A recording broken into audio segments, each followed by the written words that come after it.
Every fall, I look forward to participating in the Nevada County Open Studios Tour. The Center for the Arts in Grass Valley works very hard to organize and promote this annual event. We are fortunate to have their support and the support of the community to make it all possible. Each year, 50 to 60 artists open their studios and welcome the public to come and visit. We have a lot of talent in this community, and I would encourage everyone to go to openstudiostour.org and download a map and guide and come visit some of the many artist studios in the area.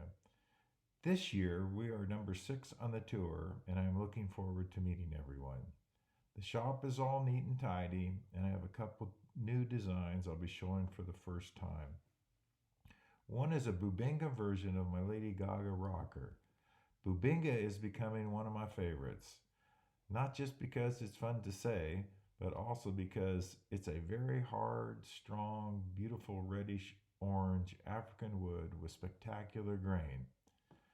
We also have a new design on a coffee table I've been working on. One is cherry, the other is Claro walnut.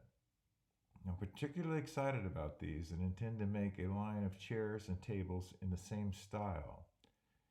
It's a simple, graceful style that emphasizes my reluctance to draw a straight line. I will also be offering these as projects in our classes. If you have a chance, please come by for a visit. The dogs and I would love to see you, and I would also like to encourage you to visit as many other artist studios as possible. You won't be disappointed. It is a great time to be in the foothills. The autumn leaves are changing and the temperature is very comfortable. Come on up.